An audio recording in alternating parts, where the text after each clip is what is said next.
रोहतक में दिल्ली हाईवे पर गांव खराव डाट के नजदीक फौजी ढाबे पर बुधवार शाम को 3 युवकों ने अंधाधुंध फायरिंग कर दी, जिसके तार कारोर गैंगवार से भी जुड़े हैं।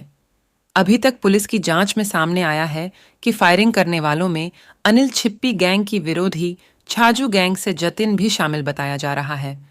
अनुमान लगाया जा रहा है कि कारोर गैंगवार के चलते ही यह फायरिंग हुई है। पुलिस की प्राथमिक जांच के अनुसार बुधवार शाम को 3 युवक पैदल ही ढाबे पर आए थे। उन्होंने फायरिंग की और पैदल ही निकल गए। फायरिंग करने वालों में गांव टिटौली निवासी सोनू उर्फ भोला, गांव कारोर निवासी जतिन व एक अन्य युवक शामिल बताया जा रहा है।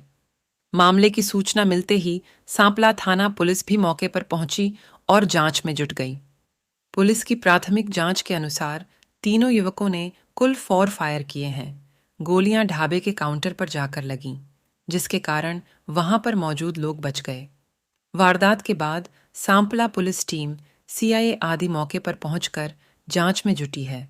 सांपला थाना प्रभारी सुलेंद्र सिंह ने बताया कि दिल्ली नेशनल हाईवे पर खराव डडेट स्थित फौजी ढाबे पर फायरिंग की सूचना मिली थी। यहां आसपास के सीसीटीवी खंगाले जा रहे हैं।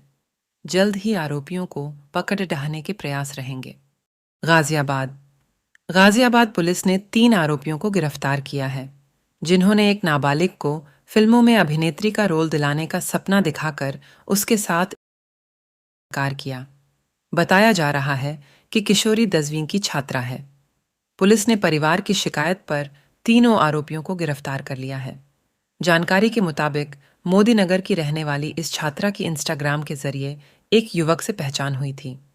बाद में फोन पर दोनों की बातें होने लगी। आरोपी युवक ने फिल्म इंडस्ट्री में अच्छी पकड़ बताते हुए किशोरी को अपनी बातों के जाल में फंसाकर उसे होटल में बुला लिया और उसके साथ दुष्कर्म किया। फिल्म में काम दिलाने के नाम पर युवक ने 2 अन्य युवकों से किशोरी का परिचय कराया। उसके बाद उन दोनों ने भी किशोरी के साथ दरिंदगी की। इस 17 वर्षीय किशोरी के पिता एक निजी कंपनी में नौकरी करते हैं। पुलिस के अनुसार किशोरी की कुछ समय पहले इंस्टाग्राम पर साहिबाबाद निवासी अक्षय से बातचीत हुई थी। दोनों में दोस्ती हो गई। आरोपी ने किशोरी की प्रशंसा करते हुए अभिनेत्री बनने का ख्वाब दिखाया। फिल्म इंडस्ट्री में अपनी अच्छी पकड़ बताते हुए किशोरी को बहकाकर गाजियाबाद के एक होटल में बुला लिया। आरोप है कि होटल में उसे पीने के लिए कोल्ड ड्रिंक दी गई, जिसे पीने के बाद किशोरी को होश नहीं रहा और उसने होटल के कमरे में उसके साथ दुष्कर्म किया। आरोपी किशोरी को भजनपुरा दिल्ली ले गया, जहां उसकी मुलाकात विपिन से कराते हुए उसे फिल्म का डायरेक्टर बताकर संपर्क कराया गया।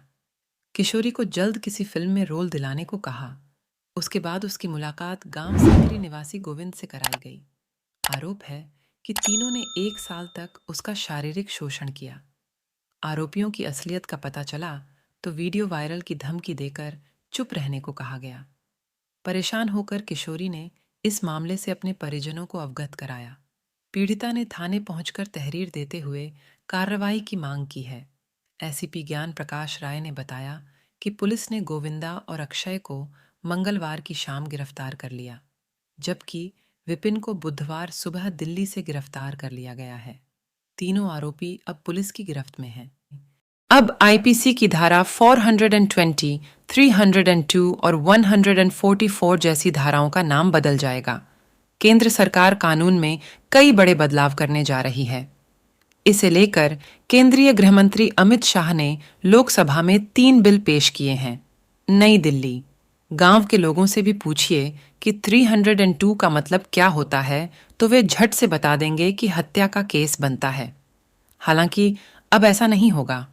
जी हां, 302 और 420 जैसे चर्चित कानूनों के कोड बदलने वाले हैं। मोदी सरकार 3 नए बिल लेकर आई है, जिसमें कानूनों को नए रूप में नए नंबर के साथ जगह दी गई। उदाहरण के लिए इसे आप किताब समझ लीजिए, जिसके पन्ने अब कुछ आगे पीछे हो गए हैं। सरकार का कहना है कि मौजूदा समय में अहमियत के हिसाब से ऐसा किया गया है। गृह मंत्री अमित शाह ने भारतीय न्याय संहिता बिल, भारतीय नागरिक सुरक्षा संहिता बिल 2023 और भारतीय साक्ष्य अधिनियम बिल पेश किया है। इसमें आईपीसी और सीआरपीसी की कई धाराओं को बदलने का प्रस्ताव रखा गया है। इस बिल में आपराधिक दंड संहिता में आमूलचूल परिवर्तन होगा। अब आईपीसी को भारतीय न्याय संहिता कहा जाएगा। इसके अलावा धारा 420, 302 और 144 जैसी धाराओं को भी बदला जाएगा।